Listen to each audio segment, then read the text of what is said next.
Alright guys, well, it's been a minute since I've, either made a video or posted a video. I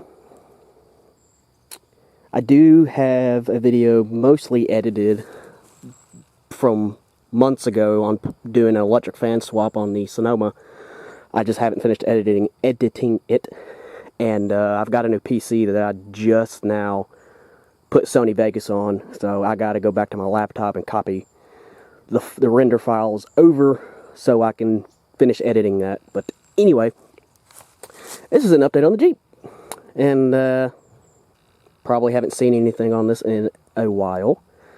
The last thing I posted to do with this was when I got the rear axle and did the disc brake swap, which was over a year ago. And yeah, last week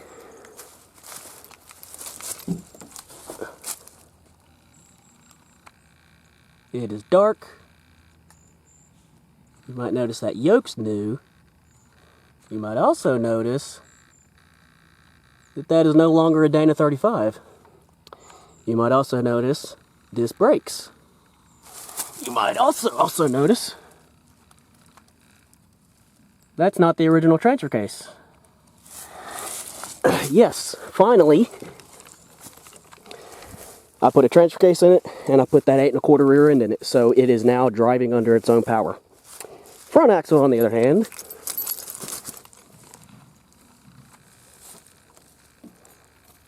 is, yep, still broken. Should be doing that tomorrow.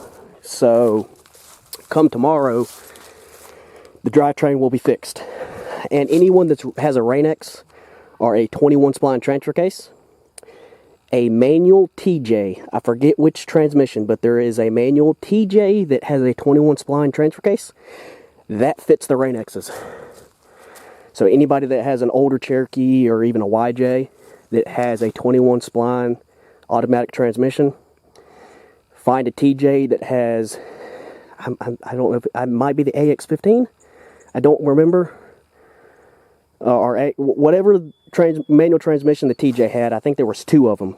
One of the manual transmissions the TJ has a 21 spline, and that bolts directly up to the Rain-X 21 spline AW4. So that was good, because I was having a hard time finding a Rain-X error Jeep Cherokee transfer case. And I took a shot in the dark on getting the TJ case after doing some research, and figured out that the input shaft had pretty much all the same dimensions. It's just it came out of a TJ.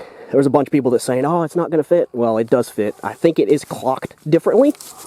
I think it's actually clocked more flat, but I'm not hitting anything, so it's good.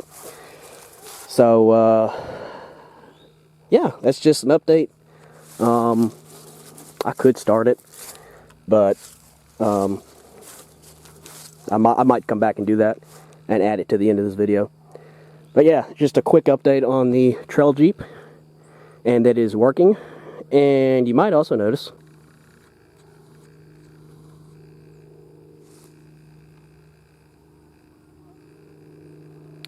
the 91 is gone.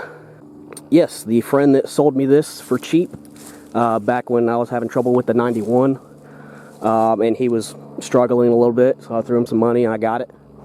He has gotten back into Jeeping, so I sold him the 91 for no more than I bought this from him. So the 91 still has a slight running issue, but we're trying to iron that out. Anyway, this was just a quick update on this.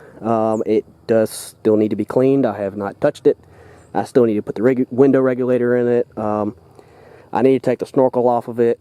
Hopefully it's not brittle from it being out in the sun, and I need to paint it like I should have done when I built it. I got to redo some of the snorkel on the inside. I robbed some of the silicone when I did the cold air on my Sonoma.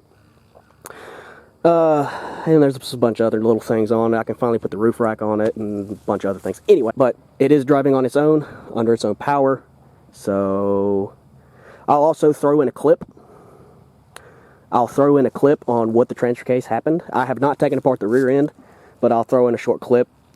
Both axle shafts spin freely, and the the yoke, you spin it around a couple times and it locks up. I haven't taken that apart yet, but yeah, the main shaft from the front to the back of the transfer case snapped.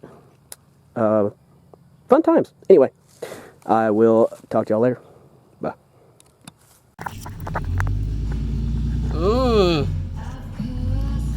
That's why my transfer case broke. Old axle down at 35.